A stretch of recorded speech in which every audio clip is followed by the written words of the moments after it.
Welcome back to Shahin's kitchen. ഇന്ന് മലബാർ സ്റ്റൈലിലുള്ള നെയ്ച്ചോറാണ് ചെയ്യുന്നത്. അതിനുവേണ്ടി ഞാൻ 1 കപ്പ് ജീരകശാല റൈസ് ഇവിടെ എടുത്തു വെച്ചിട്ടുണ്ട്. മലബാർ ഏരിയയിൽ നമ്മൾ നെയ്ച്ചോറായാലും ബിരിയാണി ആയാലും ഈ റൈസിലാണ് ചെയ്യുന്നത്. ഇത് ചെറിയ ഗ്രെയിൻസാണ്, ബാസ്മതി റൈസ് പോലെയല്ല, പക്ഷെ നല്ല മണമുള്ള നല്ല റൈസാണിത്. ഇത് പല ബ്രാൻഡ്സ് നമുക്ക് വാങ്ങാൻ കിട്ടും. ഞാൻ ഉപയോഗിച്ചിരിക്കുന്നത് റോസ് എന്ന് പറഞ്ഞിട്ടുള്ളൊരു ബ്രാൻഡാണ്, റോസ് കയമ. പിന്നെ ഹോൾ സ്പൈസസ് ഞാൻ എടുത്തു വെച്ചിട്ടുണ്ട്.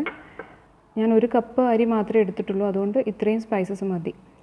ഗ്രാമ്പു, ഏലക്ക, കറുവപ്പട്ട, ഒരു ചെറിയ കഷ്ണം ബേ ലീഫ്, ഇത്രയാണ് എടുത്തിട്ടുള്ളത്. ബേ ലീഫ് ഒറ്റൊന്നേ എടുത്തിട്ടുള്ളൂ, ബാക്കിയെല്ലാം 2 ചെറിയ പീസ് വെച്ചിട്ട് എടുത്തിട്ടുണ്ട്. പിന്നെ 1 കപ്പ് റൈസ് എടുക്കുമ്പോൾ 2 കപ്പ് വെള്ളം വേണം. പിന്നെ ഉപ്പ്, സൺഫ്ലവർ ഓയിലും വേണം, ഘീയും വേണം. സൺഫ്ലവർ ഓയിലും ഘീയും രണ്ടും ഒരേ അളവിലാണ് എടുക്കുന്നത്. ഇവിടെ ഇപ്പോൾ 1 കപ്പ് അരിക്ക് വേണ്ടി 1 ടീസ്പൂൺ ഘീയും 1 ടീസ്പൂൺ സൺഫ്ലവർ ഓയിലുമാണ് ഞാൻ ചേർക്കുന്നത്. അപ്പോൾ അരി നല്ല സോഫ്റ്റായിട്ട് കിട്ടും. പിന്നെ കുറച്ചൊരു ഹാർഡായിട്ടാണ് അരി വേണ്ടതെന്നുണ്ടെങ്കിൽ, ഇങ്ങനെ വിട്ട് നിൽക്കണം, അധികം സോഫ്റ്റ് ആവണ്ട എന്നുണ്ടെങ്കിൽ നമ്മൾ അരി വേവിക്കുന്ന സമയത്ത് വെള്ളത്തിൽ കുറച്ച് നാരങ്ങാനീര് ചേർത്താൽ മതിയാവും. അത് ഞാൻ ചെയ്യുമ്പം പറയാം. സ്പൈസസ് നെയ്യിൽ വഴറ്റുന്ന സമയത്ത് നമ്മളിത് ഈ വലുപ്പത്തിലുള്ള ഒരു സവാളയും കൂടി ചെറുതായിട്ട് തിന്നായിട്ട് സ്ലൈസ് ചെയ്ത് ചേർക്കണം. അത് ഞാൻ പറയാൻ വിട്ടുപോയി. ഈ അളവിന് ഇത്രയും ചെറിയൊരു പീസ് തന്നെ മതിയാവും. പിന്നെ നെയ്യ് നമ്മൾ ഉപയോഗിക്കുന്നത് 6 kg കിട്ടുകയാണെങ്കിൽ ഈ ഒരു ബ്രാൻഡ് തന്നെ ഉപയോഗിക്കാം.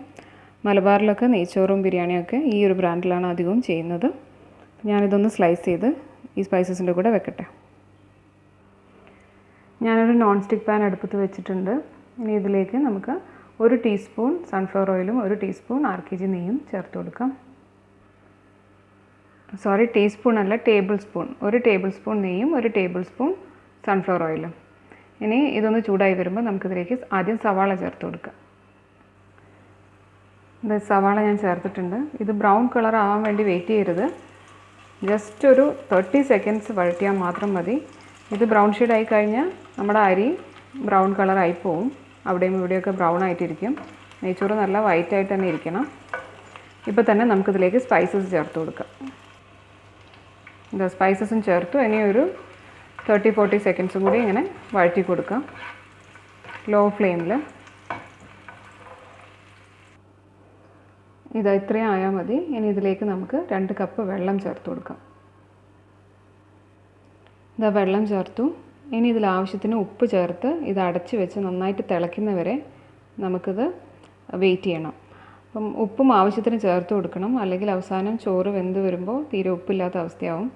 അതുകൊണ്ട് ആവശ്യത്തിന് ഉപ്പ് ടേസ്റ്റ് നോക്കിയതിന് ശേഷം അവനവൻ്റെ ആവശ്യത്തിനനുസരിച്ച് ഉപ്പ് ചേർത്ത് കൊടുക്കുക. ഇത് ഞാൻ തിളയ്ക്കാൻ വേണ്ടി വെച്ചിട്ടുണ്ട്. ഉപ്പ് പ്രത്യേകം ശ്രദ്ധിക്കുക.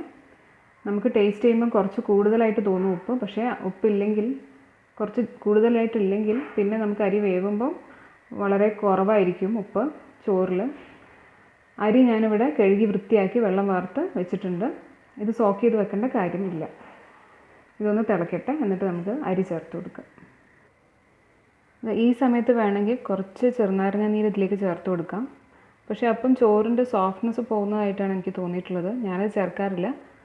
പക്ഷേ ബിരിയാണി പോലെ അങ്ങനെ അരി വിട്ട് നിൽക്കണമെന്ന് താല്പര്യമുള്ളവർക്ക് വേണമെങ്കിൽ ഇപ്പോൾ കുറച്ച് നാരങ്ങ നീര് ചേർത്ത് കൊടുക്കാം. ഞാൻ ചേർക്കുന്നില്ല.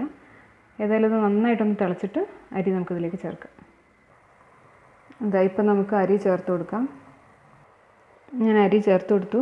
ഇനി ഇത് അടച്ച് വെച്ച് ലോ ടു മീഡിയം ഫ്ലെയിമിൽ നമുക്ക് വേവിക്കാം. ഒരു 5 മിനിറ്റ് കഴിയുമ്പോഴേക്കും ഇതാണ് കൺസിസ്റ്റൻസി റൈസിൻ്റെ. ഇപ്പോഴും കുറച്ചും കൂടി വെള്ളം ബാക്കിയുണ്ട്. ഈ വെള്ളം മുഴുവനും വറ്റി വരുമ്പോഴേക്കും ഇത് കറക്റ്റ് വേവായിട്ടുണ്ടാവും.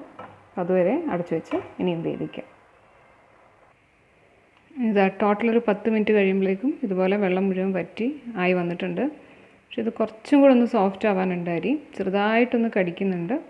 അതുകൊണ്ട് ഒരു 2 മിനിറ്റ് കൂടി ലോ ഫ്ലെയിമിലൊന്ന് വെച്ചിട്ട് നമുക്കിത് ഫ്ലെയിം ഓഫ് ചെയ്യാം. ഞാനിപ്പോൾ ഫ്ലെയിം ഓഫ് ചെയ്തു. ഇനി ഇത് അടച്ച് വെച്ച് 2 മിനിറ്റ് അനക്കാതെ വെക്കുക. അപ്പോൾ ആ ഒരു സ്റ്റീമിലിരുന്ന് ഒന്നുകൂടി ഇതൊന്ന് റെഡിയാവും. അതിനുശേഷം നമുക്കത് സെർവ് ചെയ്യാം. നമ്മുടെ നെയ്ച്ചോറ് ഞാനിവിടെ സെർവ് ചെയ്തിട്ടുണ്ട്. ഇതിൻ്റെ കൂടെ കഴിക്കാനുള്ള ചിക്കൻ സ്റ്റ്യൂ, ഡേറ്റ്സ് പിക്കിളിൻ്റെയും ചട്നിയുടെയും ഒക്കെ റെസിപ്പി എൻ്റെ ചാനലിൽ അവൈലബിൾ ആണ്. ഡിസ്ക്രിപ്ഷൻ ബോക്സിൽ ഞാൻ ലിങ്ക് കൊടുക്കാം. എല്ലാവരും കാണണം. എൻ്റെ ചാനൽ സബ്സ്ക്രൈബ് ചെയ്യാത്തവരൊക്കെ സബ്സ്ക്രൈബ് ചെയ്യുക. പിന്നെ ഈ ഒരു അളവിൽ നമ്മൾ എടുത്തു കഴിഞ്ഞാൽ, ഇത് കുട്ടികൾക്ക് വേണ്ടിയിട്ടാണ് ഞാൻ ഉണ്ടാക്കിയിട്ടുള്ളത്. 2 പേർക്ക് ഏകദേശം ഇത് മതിയാവും. പക്ഷേ ഇതിൻ്റെ 5 കപ്പ് നമ്മൾ എടുക്കുകയാണെങ്കിൽ നന്നായിട്ട് കഴിക്കുന്ന ഒരു 7 പേർക്കുള്ള കറക്റ്റായിട്ട് ചോറ് നമുക്ക് ഉണ്ടാക്കാൻ പറ്റും. ഇതിപ്പോൾ കുട്ടികൾക്ക് വേണ്ടിയിട്ടായതുകൊണ്ട് ഞാൻ ജസ്റ്റ് 1 കപ്പിൽ ഞാൻ ചെയ്തതാണ്. 2 കുട്ടികൾക്ക് കഴിക്കാൻ ഇത് ധാരാളമാണ്. പിന്നെയും എക്സ്ട്രാ ബാക്കി ഉണ്ടാവും. പക്ഷേ ഇതിന് 5 കപ്പ് എടുക്കുകയാണെങ്കിൽ 7 നന്നായിട്ട് കഴിക്കുന്ന 7 പേർക്ക് കഴിക്കാനുള്ള ചോറുണ്ടാവും. അപ്പോൾ അടുത്ത വീഡിയോ ആയിട്ട് പെട്ടെന്ന് തന്നെ നമുക്ക് കാണാം. Thanks for watching.